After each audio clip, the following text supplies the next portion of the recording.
Só para voltar um pouquinho a história, aí eu saí da Interfloat, eu não saí, nunca ganhei R$1 lá, pelo contrário, saí mais pobre ainda, né? Porque tava deixando o salário, deixei de pagar a dívida, tudo.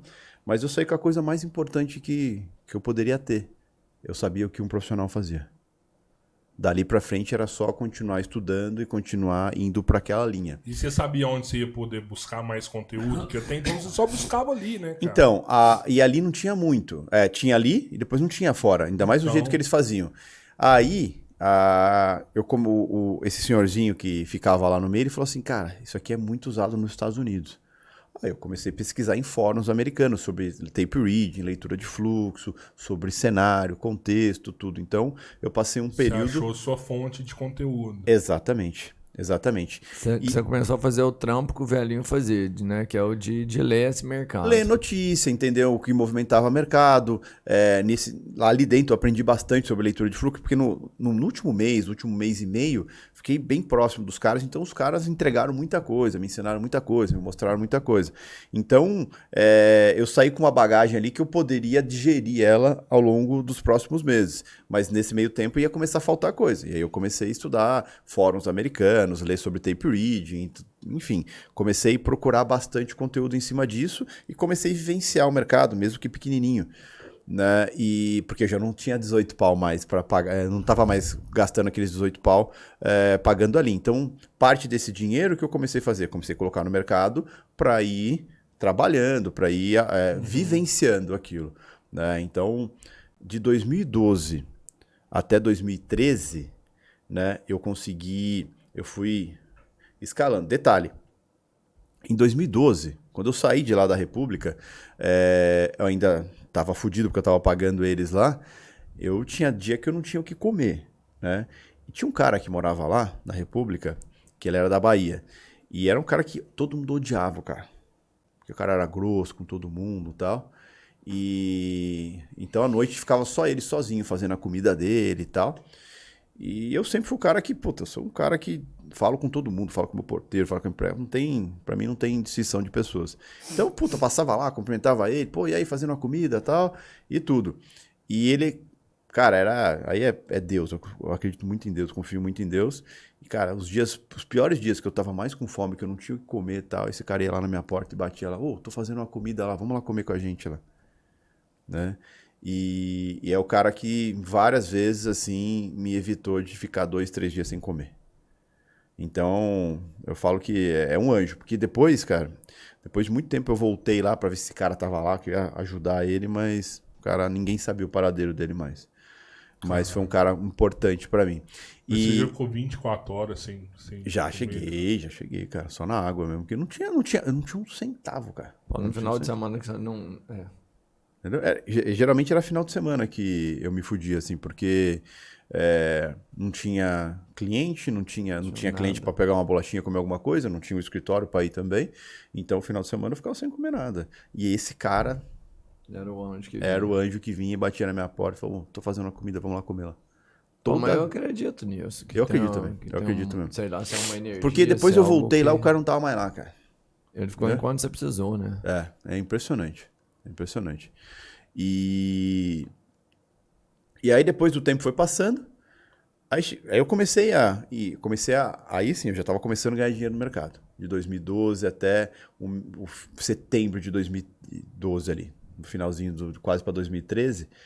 E aí eu falei, cara, agora é a hora de dar mais um passo. Esse passo era sair do trabalho e ficar só no mercado financeiro. Só que qual que era o problema? Não ia ter mais salário. Essa não ia ter grana. Não ia ter mais salário. Mas já estava no momento que eu estava sentindo que o trabalho estava atrapalhando eu evoluir dentro do mercado. Mas você já tinha feito um caixinha já, né? Pouquíssima coisa. Eu fazia dinheiro no mercado já. Eu já fazia dinheiro no mercado. Mas o que acontece? O que estava acontecendo muito? Eu vinha bem. Aí um dia eu estava operando, chega o chefe do lado, Alt Tab, né? Para esconder a plataforma operacional. Às vezes posicionado. E o cara ficava ali. A hora que eu saía, tinha perdido dinheiro, né? Várias e várias vezes aconteceu isso. Eu falei, cara... E de fato, eu ia muito bem. Não é que perdi porque eu não sabia o que estava fazendo. É porque realmente o cara estava ali... São instantes... Quando você está na bolsa, é isso. Eu não sei se alguém já viu, Ela é muito a todo ágil, instante, é muito ágil. ela não para. É ali, dinâmico. não tem, é igual o jogo online, não tem pause ali, né? Exatamente. E aí você tá posicionado, o cara chegou do lado ali, não podia simplesmente zerar a operação na frente da cara dele, porque ele falou, pô, você tá operando enquanto tá trabalhando. Os caras sabiam. Sim. Os caras sabiam, mas assim, algumas vezes era de propósito. Algumas vezes era de fato de propósito. Né? E aí até o momento que eu falei, cara, o trabalho está atrapalhando a minha evolução no mercado. E eu já me sentia competente para tocar o mercado. Aí eu tinha um chefe japonês que era o meu maior crítico. Esse cara, ele falou, a bolsa te fudeu a sua vida e você continua nesse negócio, não sei o que. Tá de sacanagem, né? Literalmente. Aí até que o dia eu falei, cara, vou sair. Eu vou focar só no mercado. E aí eu falei, puta, mas eu não tenho grana, né? Então eu vou ter que conversar com o cara, ver o que consegue fazer um acerto. O que a gente consegue fazer aí? Você ainda não tinha conseguido pagar tudo que você devia pro banco? Tá tudo... Fudido Tá fudido.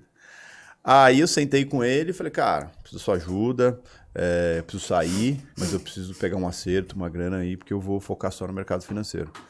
Ele falou, você é maluco, não sei o quê, você vai acabar com a sua vida...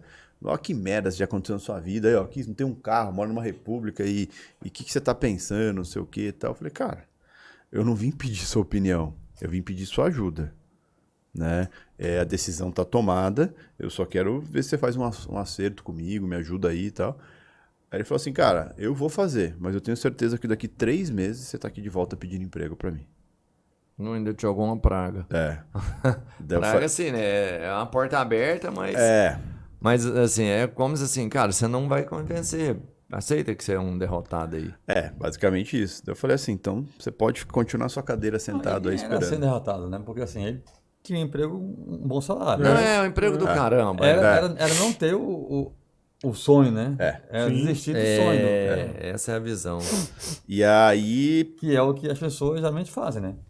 Essa é um ponto, outra coisa, cara. Acho que a gente virou irmão assim, porque a gente tem muita coisa em comum, entendeu? A única diferença é a conta bancária, que ele tem um pouco mais de dinheiro do que eu. Mas a postura diante da vida, ideias, pensamentos, a gente é muito parecido, cara. As pessoas têm um problema sério de se acomodarem com o básico ali. E aí esse básico pode ser, não é questão de quantidade de dinheiro, né, de bens físicos. É o que você considera que, ó, estou satisfeito com isso. Tem um nome para isso, estabilidade. As pessoas buscam estabilidade. Não preciso nada mais, entendeu? E a questão que o Jeff fala, que eu também tenho, que a gente falou aqui antes, não é questão de precisar. Eu não preciso lançar mais nenhum livro. E não porque eu já sou... Não é isso. Eu não preciso, isso é um fato. Pronto. Eu poderia muito bem... Cara, quando eu estou fazendo um livro, porque, como eu falei, hoje eu não estou em nenhum emprego fixo. Estou fazendo só minhas coisas. Mas eu sempre estive trabalhando em alguma redação e fazer meus livros. E, cara, é um período que eu, assim, abro mão da minha vida pessoal, que é só trabalho na redação e, de noite, fim de semana, horas vagas, trabalho no livro. É uma opção minha, eu não preciso fazer isso. Eu faço porque eu gosto, eu me sinto evoluindo como pessoa, como jornalista, como cidadão, colocando no mercado um livro com conteúdo que eu acho importante socialmente, que vai tocar as pessoas, enfim. Não preciso disso. E o dinheiro que eu ganho com isso não compensa o trabalho, porque não dá dinheiro. Livre no Brasil não dá dinheiro. Eu vou falar aqui para vocês uma coisa. O Nome da Morte, né? O meu livro que virou filme, está lá na Netflix, quem quiser assistir, vê lá. O Nome da Morte é baseado num livro meu. Esse livro está lançado em 20 países. A gente falou aqui, em 8 idiomas. Tudo que eu ganhei de dinheiro com esse livro, a venda do livro no Brasil, a venda do livro no mundo todo, a venda dos direitos do livro para fazer o filme, não dá um dinheiro que me sustenta. Eu tenho que trabalhar para pagar minhas contas. Então, assim, eu não faço nem pelo dinheiro, nem porque eu preciso. Eu faço porque eu gosto e quero fazer e me sinto pessoa melhor fazendo e eu gosto de fazer coisas assim. Sempre estar buscando mais. Mas entendeu? seu trabalho ajuda as pessoas, ô Clécio. Então, é o que eu penso. Legado, E isso chama legado. Isso daí faz bem, então, é o que eu penso. Então, assim, eu faço por isso. Não é nem pela grana, nem porque eu preciso. Porque... É isso que te abastece, né, cara? Sim, é o mesmo pensamento do Jeff. É a mesma coisa. Ele poderia ficar lá no escritório, ganhando bem, reconstruir a vida, pagar as contas e ficar bem. Mas ele queria fazer aquilo, ele queria buscar aquele desafio e não era pensando, vou fazer isso para ganhar dinheiro. Não. É lógico que tinha, é lógico que tem o dinheiro. Você vai ganhar o dinheiro. Dinheiro é consequência do trabalho bem feito. Mas era coisa de fazer algo que ele acreditava, que ele sentia que ele queria fazer, entendeu? E que eu tinha capacidade de fazer. Era muito isso. Ele falou aqui que assim, sempre ousou arriscar, sempre encarou bem os riscos, né?